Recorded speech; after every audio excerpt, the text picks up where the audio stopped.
पधारे हुए सभी श्रोता भक्तजन, माता बहने, भाई बंधु, 33 कोटि देवी देवता, पोथी महारानी ठाकुर जी, श्री हनुमान जी महाराज, बोरहा बाबा, चारों धाम, स्वयं पोथी जी, कथा यजमान, सभी का भगवान की कथा में हार्दिक स्वागत अभिनंदन है। कथा का द्वितीय दिवस, प्रथम बेला का समय चल रहा है, कथा शुभारंभ है। हम लोग कथा के माध्यम से अपना और अपने परिवार का कल्याण कर रहे हैं। भगवान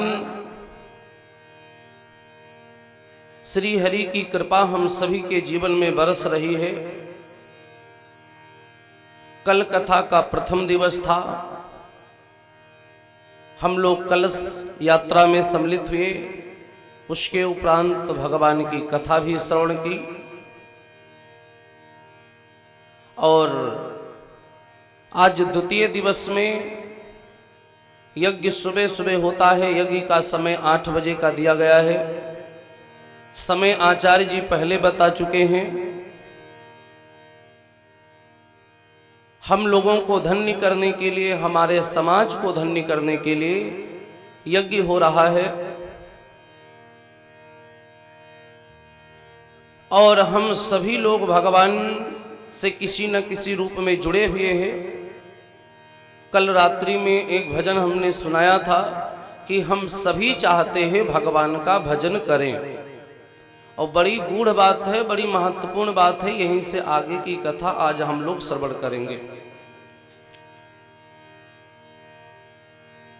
इन 5 दिनों में हम लोग जितना हो सके उतना समय भगवान के लिए निकालें, क्योंकि समय भगवान का है, भगवान ने दिया है, तो थोड़ा भगवान की सेवा करें। सेवा वो विषय है जो तपस्या से नहीं मिलता है, वो सेवा से मिलता है।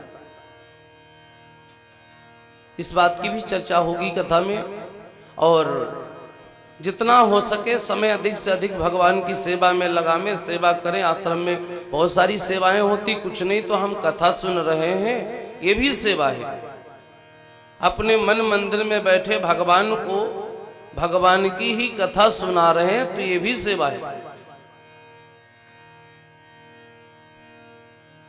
तो आप सभी लोग एक साथ में बोले 2 बार भगवान का सुमिरन, उसके पश्चात भगवान की कथा। सभी लोग बोले जय जय राम कथा हो, जय सिया राम कथा, जय जय राम कथा, जय सिया राम कथा, जय जय राम कथा,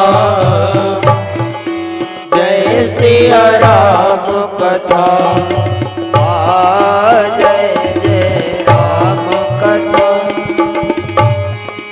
जय सिया राम कथा, जय जय राम कथा, जय सिया राम कथा, जय जय राम कथा, जय सिया राम कथा, श्रवण कर मिट जाती है, इसे श्रवण कर मिट जाती है, इसे श्रवण कर मिट जाती है, 100 जन्म जन्म की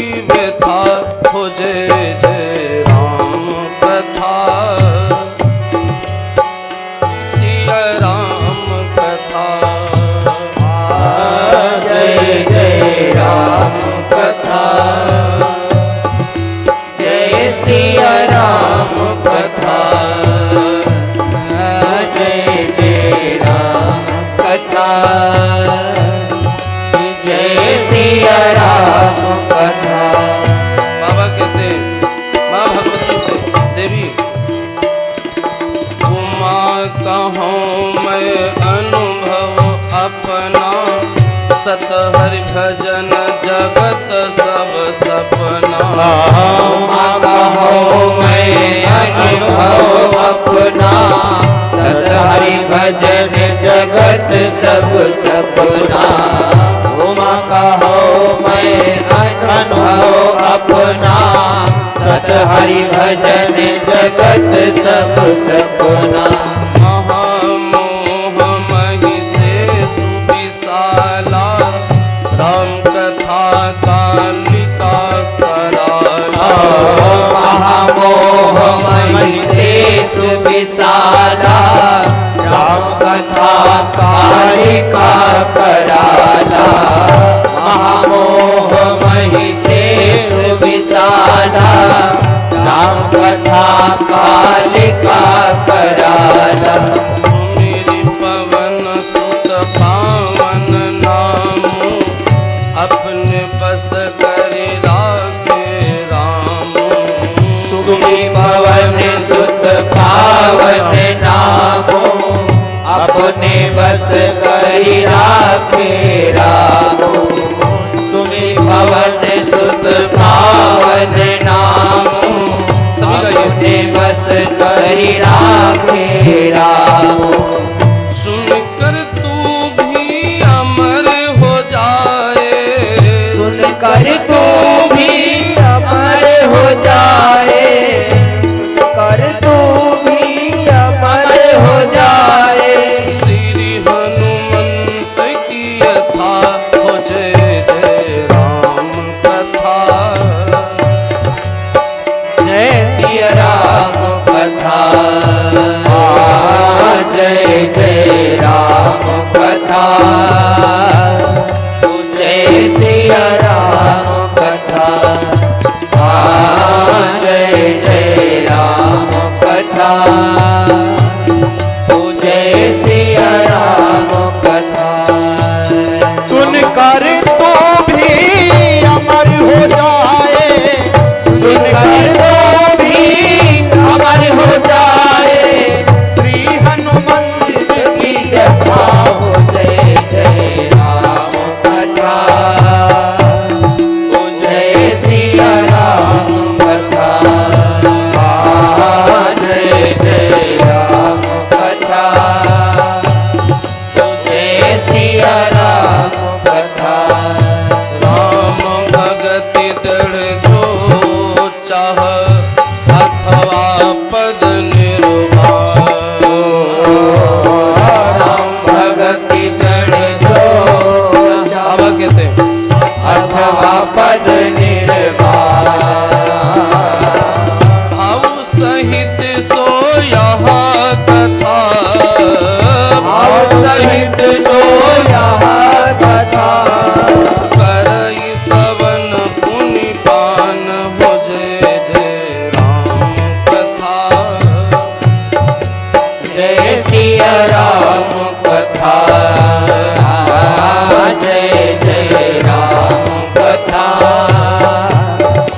जय सिया राम कथा, जय जय राम कथा। जय सिया राम कथा। जिसे श्रवण कर मिट जाती है, जिसे श्रवण कर मिट जाती है। जन्म जन्म की व्यथा हो जय जय राम कथा। हो जय सिया राम कथा, जय जय राम कथा। जय सिया राम कथा, जय जय राम कथा। जय सिया राम कथा।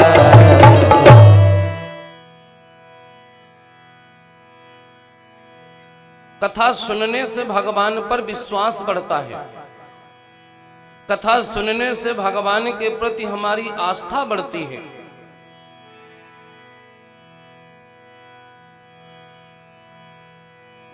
भगवान की कथा को मनुष्य कब पाता है सुनने को, तो इस बात की भी कथा भागवत में है। सूत जी महाराज से ऋषि मुनियों ने पूछा तो सूत जी ने बताया और प्रश्न क्या किया कि दुनिया में जितने भी अच्छे कर्म हैं, जितने भी संसार में पुण्य कर्म हैं, दान व्रत, तीर्थाटन करना, दान करना, व्रत रखना, पूजा करना, इन समस्त अच्छे कर्मों का फल क्या है? तो सूत जी ने बताया कि अच्छे कर्मों का फल है कि तुम्हें भगवान की कथा मिल जाए। कोई ऐसा कर्म जो हम आप से अच्छा हो जाता है तो भगवान उसके बदले में हमें अपनी शरण देते हैं। भगवान को तो मानना ही पड़ेगा। आप जानते हैं बहुत लोगों से अगर आप कहोगे कि कथा में चलो तो बहुत लोग ये भी बोलेंगे अरे हम नहीं मानते कथा बथा।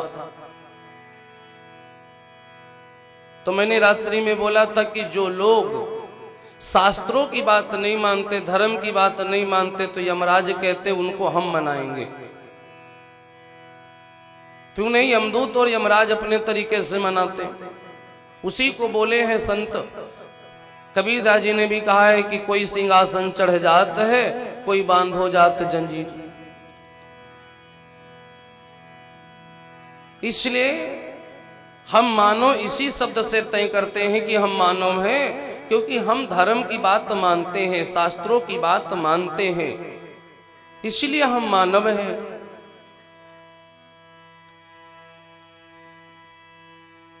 हम लोग भगवान की कथा में भी इसीलिए जाते हैं कि इस लोक में तो हम बना रहे हैं, अपने लिए भी बना रहे हैं, बेटे के लिए भी बना रहे हैं, परिवार के लिए भी बना रहे हैं, लेकिन हम अपने परमार्थ के लिए क्या बना रहे हैं? क्योंकि जाना है तो परमार्थ ही काम आएगा। क्योंकि संसार में ना हमेशा कोई रहा है और ना कोई रहेगा। श्री हनुमान जी महाराज ने जो कथा सुनाई, उस कथा ने ही हनुमान जी का मार्ग सरल कर दिया। जो कथा सुनाया आप लोग जानते हैं, सुंदरकांड में श्री हनुमान जी महाराज माता सीता जी को कथा सुनाते हैं कि रामचंद्र गुण बरनहि लागा, रामचंद्र गुण बरनहि लागा, रामचंद्र गुण बरनहि लागा, सुनता सीता पर दुख भागा, रामचंद्र गुण बरनहि लागा, सुनता सीता कर दुख भागा, रामचंद्र गुण बरनहि लागा, सुनता सीता कर दुख भागा, रामचंद्र गुण बरनहि लागा। श्री हनुमान जी महाराज कथा सुनाए और कथा ने ही सारा मार्ग आगे का खोल दिया। श्री हनुमान जी का मार्ग सरल हो गया केवल कथा सुनाने से, क्योंकि बीच में कथा आ गई ना। हम आप भी अगर किसी काम की शुरुआत भगवान का नाम लेके शुरू करें, वो कार्य भगवान की शक्ति से संपन्न हो जाएगा। श्री हनुमान जी महाराज सबसे बड़ा उदाहरण है। हनुमान जी महाराज राम जी से जब सुंदरकांड में लौट के आए लंका से, तो राम जी ने पूछा ये सब कैसे किया? बोले प्रभु सब आपके नाम से किया, आपके नाम में बड़ी शक्ति है, उसी ने सब करवा लिया, सब हो गया। भगवान की कथा नाम ऐसा है, कोई असंभव कार्य भी करने चले और भगवान का नाम ले ले, वो भी प्रयास करने से सफल हो जाएगा। हनुमान जी महाराज इतना बड़ा समुद्र लांघ गए केवल राम राम कहते हुए। प्रभु मुद्रिका मेली मुख माही। और मुद्रिका में क्या है? मुद्रिका में राम नाम अंकित अति सुंदर। मुद्रिका में राम नाम लिखा, वही राम नाम कहाँ है? मुख में। प्रभु मुद्रिका मेली मुख माही। जलधि नांघि गए अचरज नाही। समुद्र क्या है? समुद्र एक संघर्ष के रूप में दिखाया गया है कि समुद्र का मतलब इतना बड़ा संघर्ष करके, और समुद्र मार्ग में जो प्रतिद्वंदी मिले हनुमान जी को, उन प्रतिद्वंदियों को परास्त करके, वो भी राम नाम के सहारे, जो अपने कार्य के लिए आगे बढ़ गए। इसी कार्य को श्री तुलसी बाबा ने हमें रामायण के माध्यम से, चौपाई के माध्यम से, कथा दर्शन के माध्यम से समझाया। जीवन में सब समुद्र ही है। समुद्र का मतलब जिसके विषय में पता नहीं कितना जल है, कितना क्या है, जिसकी थाह न लगाई जाए और पता न लगाया जाए, वही समुद्र जो अथाह है। और मनुष्य के साथ कल क्या होगा ये भी नहीं पता, ये भी अथाह है। कल अच्छा होगा कि बुरा होगा, इसलिए मनुष्य जीवन में समुद्र ही समझो। समुद्र जैसी परेशानियां, समुद्र में कितने परेशानियां हनुमान जी को मिली। मैनाक आया, सुरसा आई, सिंहिका आई है। तो इसी तरीके से हम आपके जीवन में भी संघर्ष आते रहते हैं, और उन संघर्षों से मनुष्य आगे बढ़ता है। संघर्ष पार कर जाने पर और प्रभु से प्रीति जोड़ लेने पर व्यक्ति हनुमान जी बन जाता है। अपने दिक्कतों से, परेशानियों से हनुमान जी लड़ते हुए पार हो गए और हनुमान जी फेमस हो गए। तो हर तरीके का मार्ग कथा जी खुलती। अब कथा की बात बता दें। कथा भी दो तरीके से होती है। एक कथा होती है जिसमें हम पूर्ण भाव में कथा में रहें और आपको भी कथा में ही रखें। एक भाव वो होता है कि आप जिसमें प्रसन्न हो हम वही सुनावें। बोले अगर आल्हा सुना दो तो जनता खुश हो जाएगी आज। बोले चलो क्या पूछना, आल्हा शुरू। बोले आज सौहर सुना दो तो महिलाएं खुश हो जाएंगी, तो बोले चलो फिर 4 ठोर सौहर शुरू। सौहरे शुरू हो गए। बोले जिसमें जनता खुश हो जाए वही सुनाओ, वही स्टार है पूरा, वही कथावाचक सुपरस्टार है। अब ये नहीं समझ में आया कि क्षणिक सुख देने के लिए इतना बड़ा समय व्यर्थ कर दिया। तो कथा दो तरीके की होती। रामायण का भाव तुलसीदास जी से पूछा गया, आप रामायण क्यों लिख रहे हैं? तो बोले स्वांता सुखाए।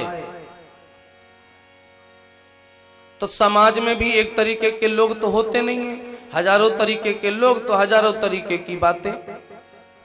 तुलसीदास जी ने कहा स्वांता सुखाए, अपने सुख के लिए रामायण लिख रहा हूं। तो एक सज्जन और खड़े थे, उन्होंने कहा हो संत लेकिन सोचते अपने हित की हो। संत हो करके भी अपने ही सोचा। तो तुलसी बाबा ने जवाब दिया कि जो चीज हमें अच्छी नहीं लगेगी, ये 100% उम्मीद है कि वो दूसरे को भी अच्छी नहीं लगेगी। और जिस वस्तु में हमें सुख नहीं मिलेगा, हम दूसरे को कैसे उम्मीद करें कि उसे सुख मिलेगा? अगर अंगार पे हाथ रखने पे हमें कठिनाई है तो दूसरे का भी रखवाएंगे तो कठिनाई होगी ये तय। तो तुलसीदास जी बोलते स्वांता सुखा इसलिए भी है क्योंकि जो कथा हम सुना रहे वो जब हमें सुख नहीं देगी तो जगत को क्या सुख देगी, इसलिए स्वांता सुखाए। जब हमें सुख देगी तो फिर वो समाज को भी सुख देगी।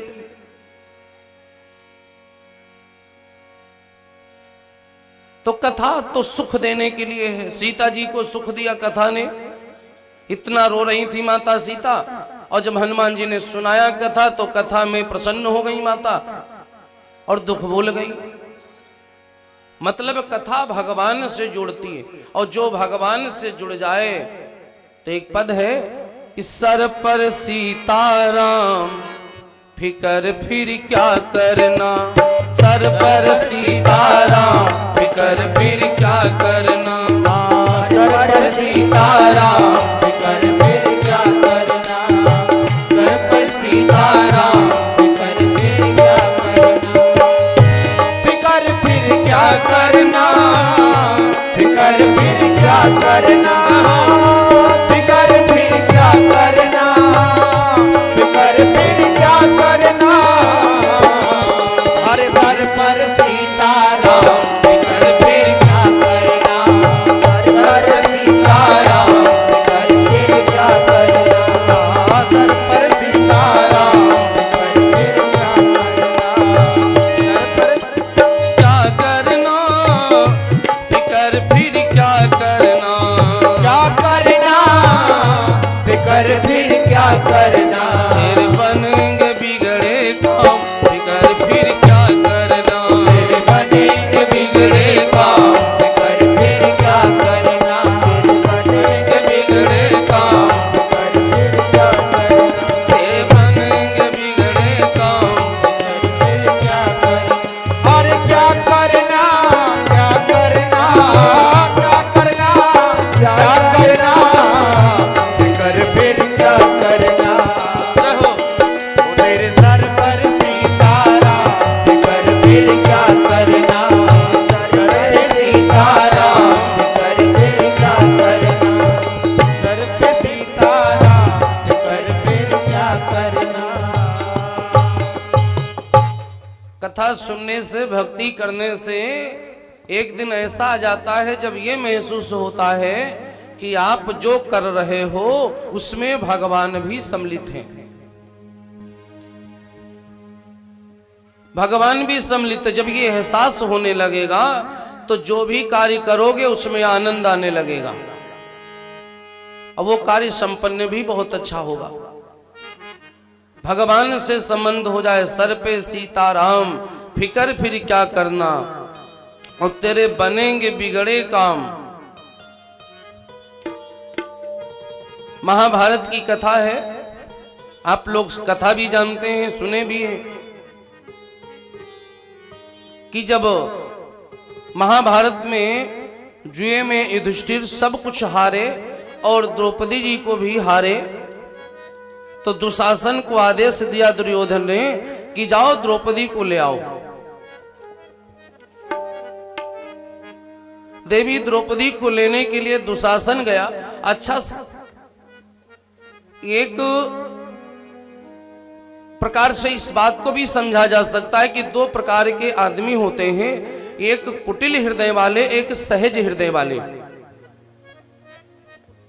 सहज हृदय वाला व्यक्ति इस प्रकार का होता है कि अगर आपके मन में, या ये मानो कि उससे अगर किसी से ना भी बने, लड़ाई भी हो, दुश्मनी भी हो, लेकिन अगर वो दुख में हो।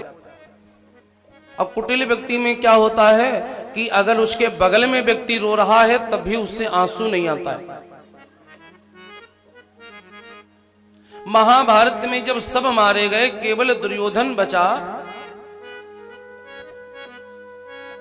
तो धर्मराज युधिष्ठिर ने दुर्योधन से कह दिया कि हम पांचों भाइयों में से तुम किसी एक को हरा दो और तुम पूरा राज्य ले जाओ। ये है युधिष्ठिर की सरलता, पांडवों की सरलता। और दुर्योधन कहता है कि जो जहां मिल जाए सोते जागते उसको वहीं मार डालो। द्रौपदी के 5 पुत्रों का शीश सोते समय कटवा लिया अश्वत्थामा के द्वारा दुर्योधन ने। यह है मनुष्य की कुटिलता। कुटिल दुशासन जब देवी द्रौपदी को लेने के लिए गया, केस पकड़ के लेकर के आया, और मध्य सभा में जब दुर्योधन ने आदेश दे दिया कि नंगन कर दो, दुशासन साड़ी खींचने लगा। मतलब बनेंगे बिगड़े काम, बिगड़ी बात भी परमात्मा की कृपा से बन जाती है। जो भी मदद करने वाले थे उन्होंने भी नीचे सर कर लिए, लेकिन मदद करने की कोशिश तक न की किसी ने। द्रौपदी जी ने याद किया भगवान कन्हैया को, और कन्हैया कहाँ थे? अपनी द्वारिकापुरी में। और भगवान को कोई बुलावे और भगवान आमे ना, ये तो हो ही नहीं सकता। आप बुलाइए तो प्रेम से भगवान को बुला के देखिए, कभी अनुभव करिए, और कभी एक बार अपने हृदय से भगवान को सम्मिलित करिए, क्योंकि ये जीते जी हो सकता है। बचपन में हो सकता, जवानी में हो सकता, बुढ़ापे में नहीं होता। जो काम हम जवानी में नहीं कर पाएंगे वो बुढ़ापे में भी नहीं होगा। भक्ति तो बिल्कुल नहीं होगी, भजन तो भगवान का बिल्कुल नहीं होगा बुढ़ापे में। एक बार हृदय से भगवान को अपने कार्य में सम्मिलित करके देखिए, और फिर देखिए आपको अनुभव हो जाएगा कि भगवान आपके साथ है। रामायण में माता सबरी से भगवान ने कहा है, नवदा भक्ति की 5वीं भक्ति में कहा कि मंत्र जाप मम दृढ़ विश्वासा। मंत्र क्या है? भगवान का नाम। कहते भीष्म सो न पूत न सपूत भागीरथी सो, और कर्ण सो न दानी न सत्य हरिश्चंद्र सो, और गंगा सो न पावन न मंत्र राम नाम सो। राम नाम से बड़ा कोई मंत्र है ही नहीं जगत में। केवल राम शब्द से भगवान शंकर ने 1.25 लाख मंत्रों का निर्माण किया। केवल राम नाम सुमिरन करके, और देवताओं को बांट दिया। देवताओं को बांट दिया 1.25 लाख मंत्रों का निर्माण करके। देवता बोले महाराज एक आध अपने पास भी रख लो, आप भी जपो। तुलसीदास जी बोले कि हम तो केवल राम नाम को ही मंत्र मानते, तो राम नाम ही संपूर्ण मंत्र है। परमात्मा पर विश्वास करना मतलब मंत्र जाप मम दृढ़ विश्वासा, और पंचम भगति सुवेद प्रकाशा। द्रौपदी जी को विश्वास है। भक्त की यही तो बात है जो संसार से सबसे अलग कर देती। भगत के अंदर यह विश्वास होता है कि संसार से काम नहीं बनेगा तो भगवान कोई ना कोई रास्ता अवश्य निकालेंगे। ये भगत के अंदर विश्वास रहता है। द्रौपदी जी को मालूम है कि ये लोग अगर हमारी मदद नहीं करेंगे तो कृष्ण तो मदद हमारी जरूर करेंगे, और द्रौपदी जी ने कृष्ण जी को बुलाया और कृष्ण जी को बुलाया, और कृष्ण जी ने द्रौपदी जी के विश्वास की रक्षा की। तेरे बनेंगे बिगड़े काम फिकर फिर क्या करना, बनेंगे बिगड़े काम फिकर फिर क्या करना, बनेंगे बिगड़े काम फिकर फिर क्या करना, ओ फिकर फिर क्या करना, फिकर फिर क्या करना, फिकर फिर क्या करना, फिकर फिर क्या करना, तेरे बनेंगे बिगड़े काम फिकर फिर क्या करना, वो तेरे बनेंगे बिगड़े काम फिकर फिर क्या करना, तेरे बनेंगे बिगड़ा काम फिकर फिर क्या करना, बिगड़े काम फिर क्या करना। बनेंगे बिगड़े काम। भगवान का आश्रय लेकर आगे बढ़ो, जो बिगड़ रहा है वो भी बन जाएगा। बहुतों का बना है।